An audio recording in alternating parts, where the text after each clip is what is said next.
નમસ્કાર, આપ જોઈ રહ્યા છો જેકેએસ ન્યૂઝ ગુજરાતી। ડીસા શહેરમાં આઝાદ હિંદ ફौज તૈયાર કરનાર અને તુમ મુझे खून दो मैं तुम्हें आज़ादी दूंगाનું સૂત્ર આપનાર દેશના સુપુત એવા સુભાષચંદ્ર બોઝની 128મી જન્મ જયંતિ નિમિત્તે સુભાષચંદ્ર બોઝ સેવા સમિતિ દ્વારા શ્રદ્ધાસુમન અને રેલીનું આયોજન કરવામાં આવ્યું હતું, જેમાં વહેલી સવારે શાળાના બાળકો હાથમાં બેનરો સાથે દેશભક્તિના નારા લગાવતા શહેરના વિવિધ માર્ગો પર ફરી પરત બગીચા સર્કલ પાસે સભામાં ફેરવાયા હતા, જ્યાં સુભાષચંદ્ર બોઝ સેવા સમિતિના બહાદુરસિંહ વાઘેલા, પૂર્વ રાજ્યસભાના સાંસદ દિનેશભાઈ અનાવડિયા, અતુલભાઈ દરજી તેમજ નામી અનામી આગેવાનો અને કાર્યકરો મોટી સંખ્યામાં ઉપસ્થિત રહ્યા હતા। સૌએ સુભાષચંદ્ર બોઝની તસવીર પર ફૂલમાળા પહેરાવી શ્રદ્ધાસુમન અર્પણ કર્યા હતા।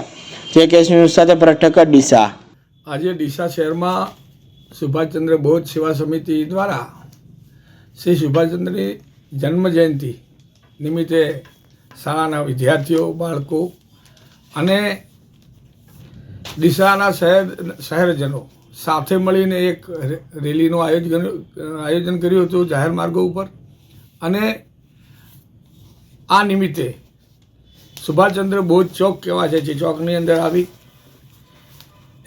એમની પ્રતિમાને ફૂલહાર કર્યા હતા અને એમણે કરેલા કાર્યો કે આ દેશની આઝાદીમાં અને દેશના લોકશાહીમાં પોતાનું બલિદાન આપ્યું હતું। એવા મહાવીર બીજા પણ હતા, જેમાં ગાંધી બાપુ, જેમાં સરદાર વલ્લભભાઈ પટેલ અને એવા અનેક નેતાઓએ, કઈ નેતાઓ જેલમાં ગયા હતા, કઈ નેતાઓ ફાંસીએ ચડ્યા હતા અને કઈ પોતે બલિદાનો આપી દીધા હતા। ત્યારે સાચી ખરેખર લોકશાહી આવી હતી। તો આ પ્રસંગે એમને બધાને યાદ કર્યા હતા, એમને વંદન કર્યા હતા લાખ લાખ, કે આવા વીર પુરુષોએ આ દેશ માટે કઈ લડતો આપીને આ લોકશાહી લાવી છે।